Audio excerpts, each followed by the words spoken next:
Hey guys, Andy here. Even though it's not July 13th, I want to do a little bit of a tribute to Davey Allison. He died on July 13th, 1993 at the age of 32. Rest in peace, Davey Allison.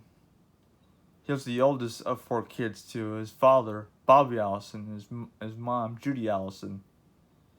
I've seen a few videos about the 1987 Winston 500 where I think Bobby Allison blew a tire in the tri-oval. Davey won that race. At the same time, his father cheated death.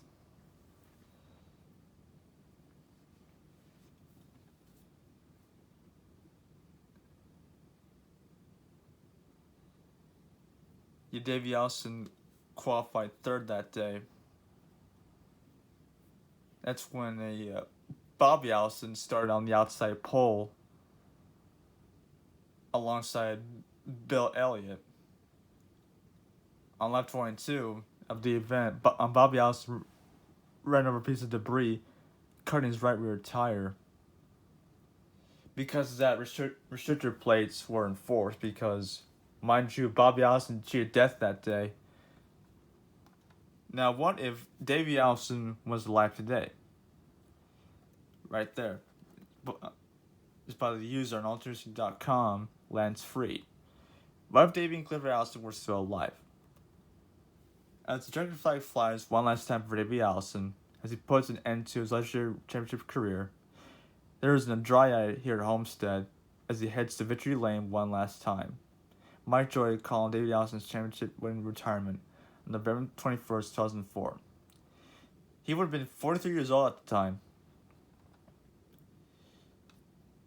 He's a 2-time NASCAR Cup Series champion, a 2-time IROC champion, or International Race of Champions. And Martin, I think he's got the most number of championships at 5. I think he had 5 IROC championships. He won 2 Daytona 500s, 1992, 1998. He won the 1991, 1994, 1995 Charlotte 600 winner, which in this case, in our timeline, which is the Coke 600. He won that 3 times.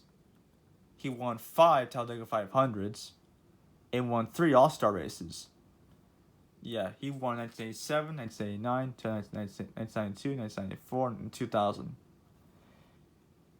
And he won the ARCA Talladega Supercar Series Hoosier Super Speedway Challenge in 1984.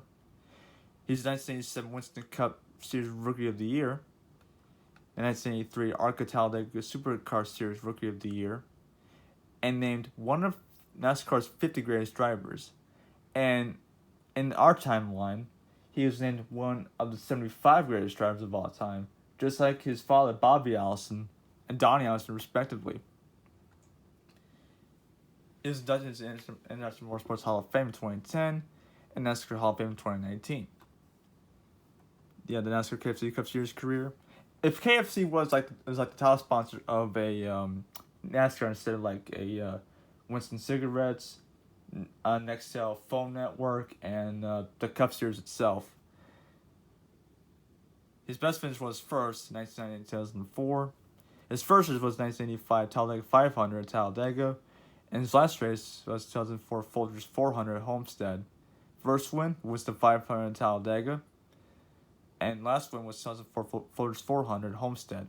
45 wins, 325 top 10s, and 30 pole positions, and just almost 700 starts in 19 years. There's the Kool-Aid Series right there again too, which is it's like the Experience Series in the Busch Series. He got 25 top 10s in a pole position, and 65 starts over 8 years. Best finish was 29th in 1986.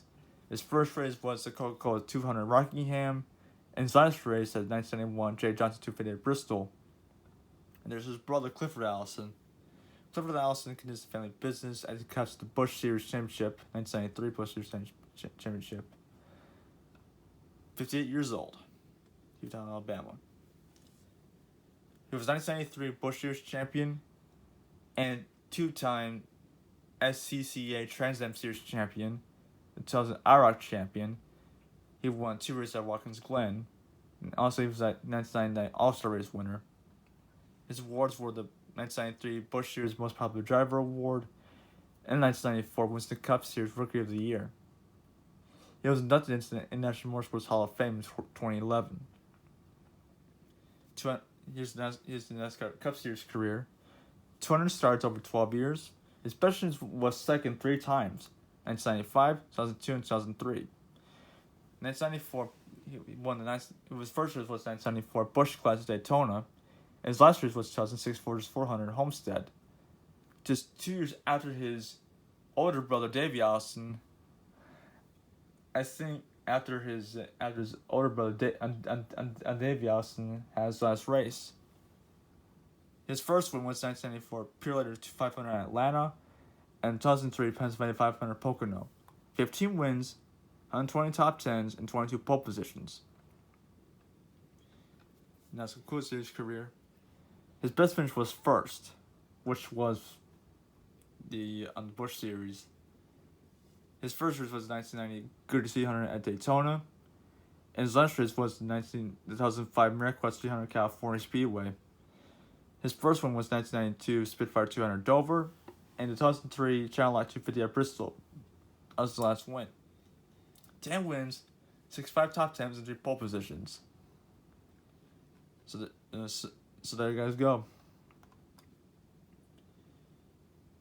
And here's Davey Allison's real Cup Series stats. He finished third, 1991 and 1992 respectively.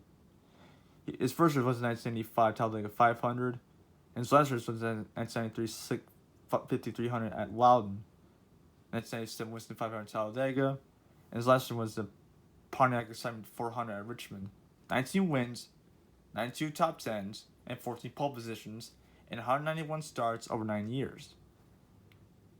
And here is his Xfinity Series career.